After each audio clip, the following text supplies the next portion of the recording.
परमाणु तो क्या है कि वो अकेला कुछ नहीं होता है, वो तो शाश्वत है। ओके 2, 4, 6 असंख्य ओके परमाणु मिलकर के चट्टान बनती है, मतलब जिसमें जीव नहीं होता है। ओके परमाणु निर्जीव है। ओके तो ये हमारी बॉडी निर्जीव है, तो ये पूरी परमाणुओं से, अणुओं से बनी है, ओके अणुओं से बनी है। ओके तो आलम्बन तो इसी का ही है, सवा नवकार मंत्र का नहीं। जो हम भाषा बोलते हैं, इसका जो आधार है वो जड़ है। जड़ का बना हुआ, जड़ के बिना आप नवकार मंत्र नहीं गिन सकते। हमारी जो शुद्ध आत्मा है वो नवकार मंत्र नहीं गिन सकती, क्योंकि उसके शरीर नहीं है। ओके शरीर जड़ से बनता है, ओके आत्मा चेतन है। ओके तो आधार तो है ही है, उसमें कहने की जरूरत ही नहीं। ओके नहीं उसके अभी आधार से ही आप जो बात कर रहे हो, हाँ। उसके आधार से कर रहे हो। नवकार मंत्र तो बहुत बड़ी बात है, ओके जो आप मेरे से या मैं आपसे बात कर रहा हूँ। ये जो है वो अणु परमाणु जो है वो हमारे भाषा के परमाणु हैं।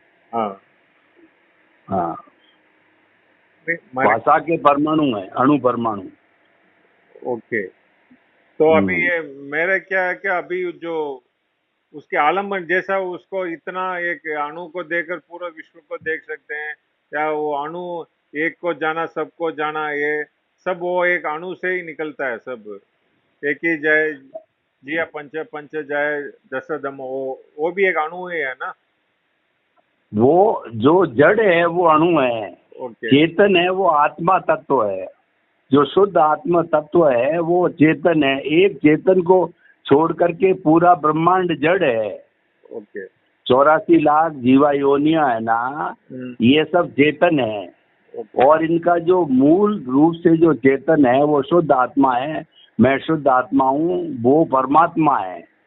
उसको छोड़ करके सब जो है जड़ है, पूरा ब्रह्मांड जड़ है। और जड़ परमाणुओं से बना हुआ है, परमाणु से अणु, अणु से पूरा ब्रह्मांड बना है। तो अभी इसका नौकर मंत्र का क्या लेना देना समझ में नहीं आया ना, फिर ऐसे ऐसे क्यों आया? नवकार मंत्र तो, अरे आप जो कुछ भी करते हो ना, अभी बोल रहे हो ना, हाँ की ताकत बिना नहीं बोल सकते। हाँ एनर्जी परमाणुओं की ताकत बिना शरीर नहीं बनता है। परमाणुओं की ताकत बिना सोच नहीं सकते। मन वचन काया है, ओके ये परमाणुओं के बने हुए हैं। ओके और जो पृथ्वी, जल, अग्नि, वायु और आकाश, ये परमाणुओं से बने हुए। ओके परमाणु जड़ है। ओके हाँ, वो निर्जीव है। ओके ओके सजीव और निर्जीव 2 कैटेगरी है इस ब्रह्मांड के अंदर। ओके कि जो निर्जीव होता है वो फीलिंग नहीं करता है, उसमें चेतना नहीं है, वो सुख दुख की अनुभूति नहीं करता। और जो चेतन है वो सुख दुख की अनुभूति करता है।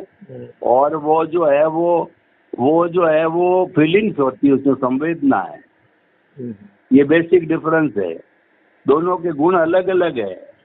एक हमारा साध्य है, वो है आत्मा, जो कि मोक्ष में जाना है, परमात्मा बनना हमारा साध्य है। और जो हमारा जो साधन है वो है परमाणु, अणु, जड़, वो साधन है। एक साध्य है और एक साधन है। ओके तो इसके बिना तो हम ये शरीर रह ही नहीं सकता। जैसे कि अभी कुछ कर ही नहीं सकता। जैसे कि अब एक नदी से एक नदी पार करना है, तो बीच में हाँ ब्रिज लगा हुआ है, तो हम हाँ। आकर ये शरीर आकर ब्रिज है, ये ब्रिज से क्रॉस कर रहे हैं बस उस पार से जैसे कि इस जन्म से दूसरा जन्म, बराबर है। तो ये ब्रिज जैसा ही है बस शरीर। बिल्कुल शरीर है, ये शरीर माध्यम। ब्रिज को अगर हम नौकार ऐसा है, मंत्र कहा के गया हिसाब ना, में गिनेंगे तो भी ओके, वही जो जो तीनानंग तारियां यहाँ से उधर तारने का वही काम, बस इतना ही। शरीर माध्यम खलु धर्म साधनम। ओके शरीर है धर्म साधना करने का माध्यम है। ओके शरीर के बिना धर्म की साधना नहीं होती है। ओके लेकिन ऐसा है कि बात ये है कि परमात्मा कौन बनता है। पहले तो ये सोचो कि परमात्मा बनता कौन है। शरीर बनता है कि आत्मा? आत्मा आत्मा बनती है, तो उसको ध्यान देना पड़ेगा ना। आपके 5 बेटे हैं, और आपको जैसे पांडवों के 5 पांडव थे, उसमें से अर्जुन, हर एक की क्वालिटी अलग अलग थी। अर्जुन है वो सबसे बड़ा वीर था, वही उसने ही महाभारत जीता ना, अर्जुन ने। मेन वही था ना। तो सबसे ज्यादा ध्यान आपके 5 बेटे हैं, तो वैसे तो सब बेटे हैं, ध्यान देना ही है, पर सबसे ज्यादा किस पे दोगे? जो सबसे होशियार है उस पे दोगे, उसमें दोगे। कोई कहेगा ऐतराज करोगे तो भाई ये योग्य है, तुम भी योग्यता पैदा करो। मतलब उसके अंदर क्या है कि कोई व्यवहार में कमी नहीं है, लेकिन ध्यान उस पर ज्यादा दिया जाता है। होता ही है, जो बच्चा पढ़ता है उस पर ध्यान ज्यादा देते हैं, जो ज्यादा कमाता है उस पर ध्यान ज्यादा देते हैं, जो आज्ञाकारी होता है वो प्रिय होता है।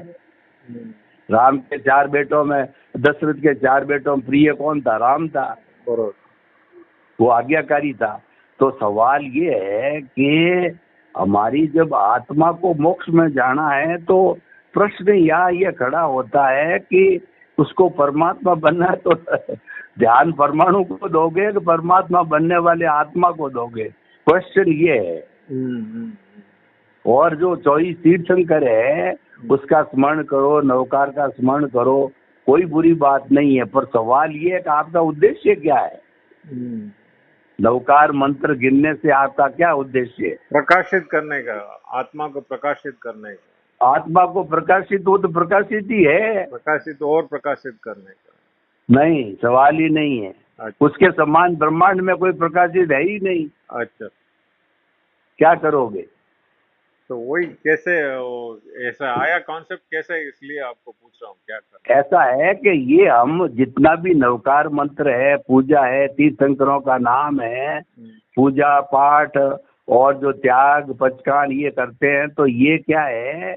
ये अच्छा है, लेकिन इसके साथ क्या है कि पुण्य का संचय होता है। तो वो पुण्य क्या करता है? सदगति देता है। ओके। तो सदगति होती है, तो मनुष्य गति और एक देव गति होती है।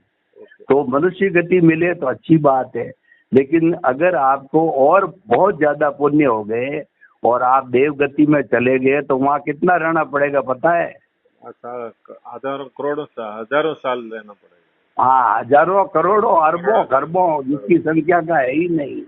अधिकतम और मिनिमम 10,000। और मनुष्य जन्म में 100-125 साल जीना पड़ेगा। तो मनुष्य जन्म, और मनुष्य जन्म से मुक्ति होती है, देवता से होती है नहीं। देवता में आत्मचिंतन होता ही नहीं, क्योंकि टाइम ही नहीं है। नहीं। उनके पास तो पुण्य इतना है, उसको भोगने में ही टाइम लग जाता है, बरोबर, खत्म हो जाता है। वो आत्मचिंतन कर ही नहीं पाते, होता ही नहीं है वहाँ पे। ओके। तो फिर मतलब क्या हुआ? तो वो तो वेस्टेज ऑफ टाइम हुआ ना। बरोबर।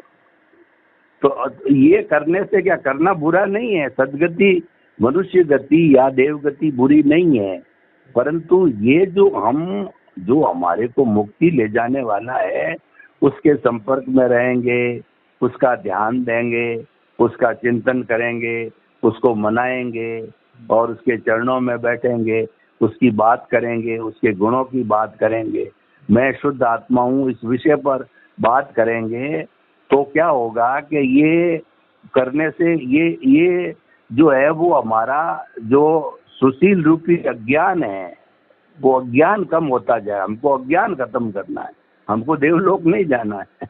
ओके।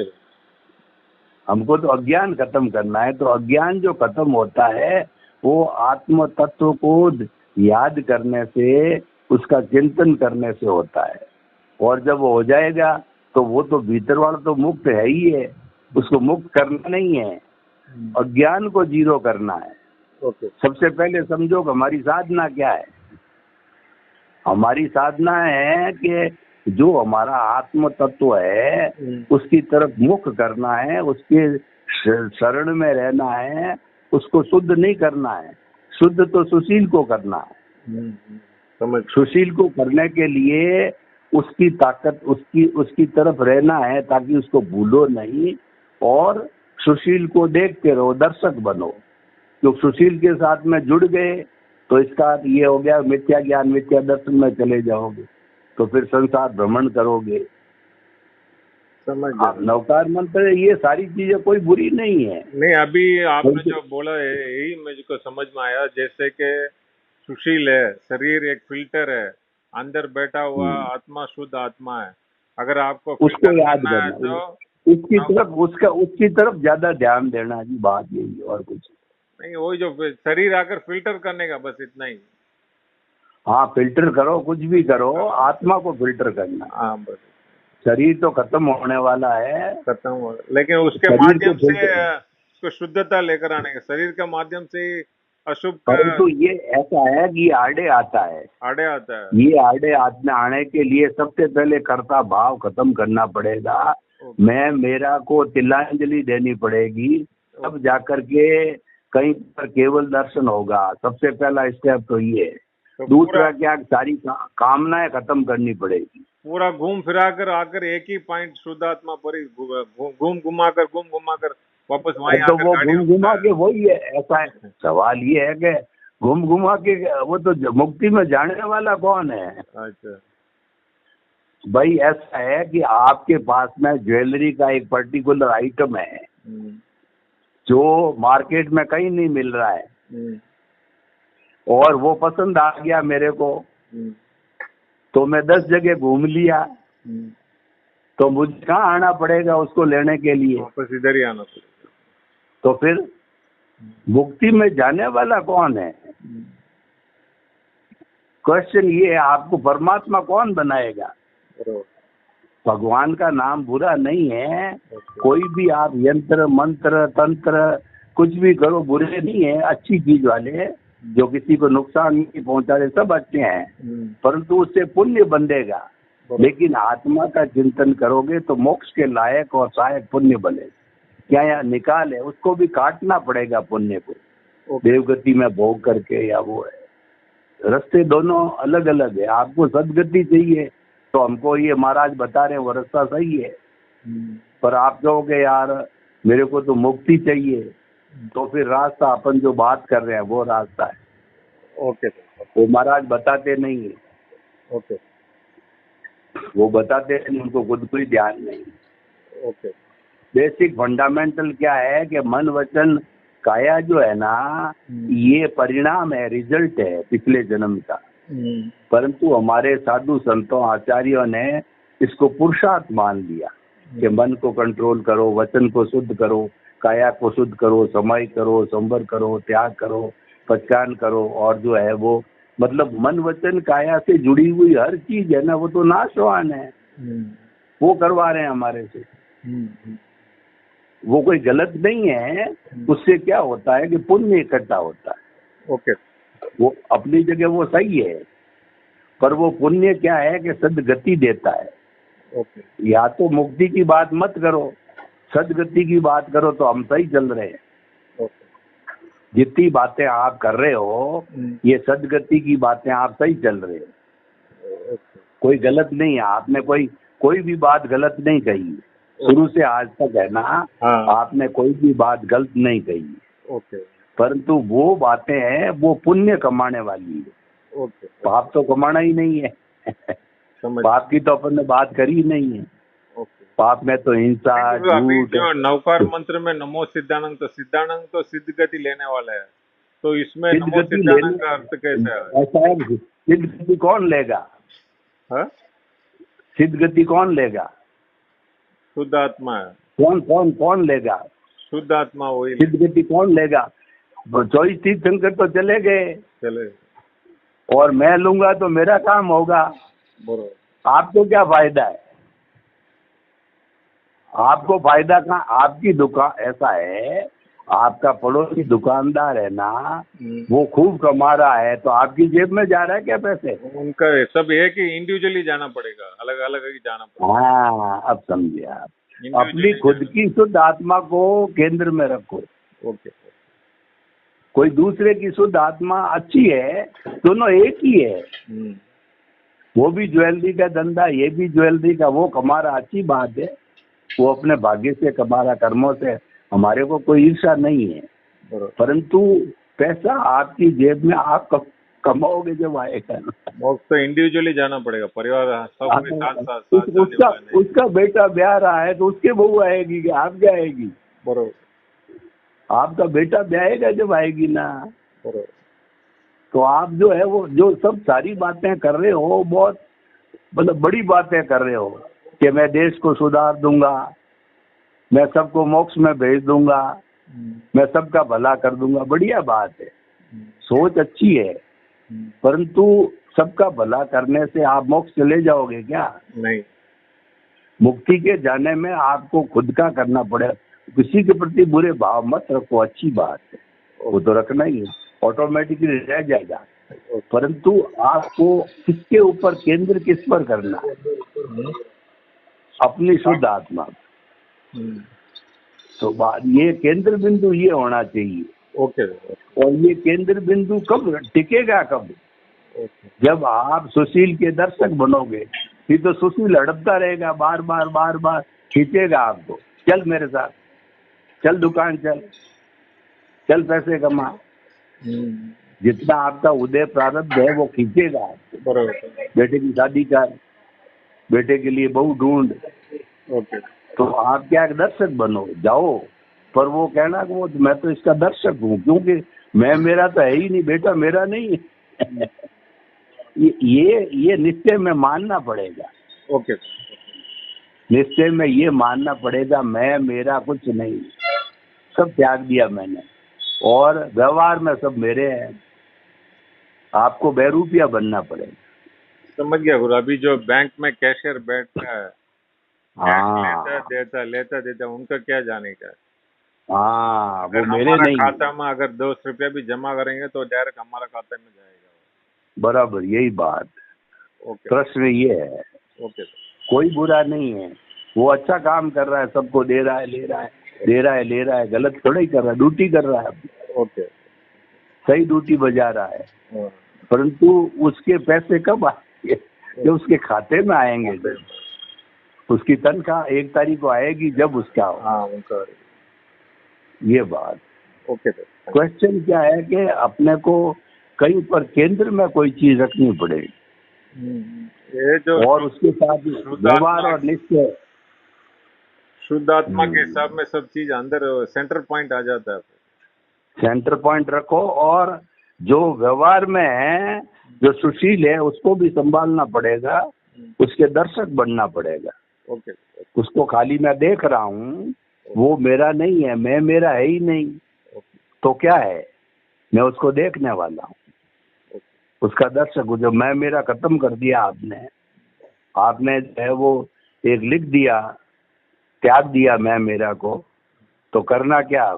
अब सुशील को देखना है।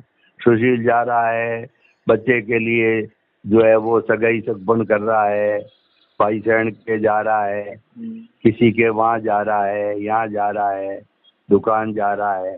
कौन जा रहा है? सुशील जा रहा है। कौन उठा? सुशील उठा। मैं सुशील नहीं हूँ, मैं तो शुद्ध आत्मा हूँ। आई सुन, बात ये है। उसके दर्शक बनने पड़ेंगे, देखने वाला, तब वो साधना है। जो दर्शक है वो साधना है, और जो शुद्ध आत्मा है वो लक्ष्य है। आई सुन। हाँ, जो सम्यक चारित्र कहते हैं ना, वो देखना सम्यक चारित्र है। मैं शुद्ध आत्मा हूँ, ये सम्यक ज्ञान, और ये सुशील और सुशील से जुड़े हुए रिश्ते नाते मेरे नहीं है, ये सम्यक दर्शन। सुशील को देखना, ये सम्यक तप है, और उसको सम्यक तप को तपस्या को करते रहो, करते रहो, करते रहो, ये सम्यक चारित्र है। लेकिन मोक्ष में चारित्र नहीं आता ना गुरु, चारित्र तो यहाँ ही रुक जाता है। मोक्ष की कौन बात कर रहा? मैं तो यहाँ कह रहा हूँ चारित्र करने से मोक्ष आएगा। हाँ, लेकिन अभी जो तीर्थंकर भगवान गए, उनका चारित्र यहाँ ही है, चारित्र तो जाता नहीं है। अरे पर अभी मोक्ष गए कहाँ हैं? अच्छा। जाने से पहले तो चारित्र रखना पड़ेगा ना। हाँ, रखना पड़ेगा। सम्यक ज्ञान, सम्यक दर्शन, सम्यक तप, सम्यक चारित्र, सारे रखने पड़ेंगे ना। तीन होंगे तो भी मोक्ष में जाने के बाद तो ये शरीर रहेगा ही नहीं ना, तो फिर चारित्र कहाँ रहेगा? चारित्र तो शरीर से जुड़ा हुआ है ना। शरीर ही नहीं तो चारित्र कहाँ रहेगा? खाली ज्ञान रहेगा बस। ज्ञान दर्शन रहेंगे वहां अंदर जाने। हाँ, बस ये बात है। ओके सर, धन्यवाद।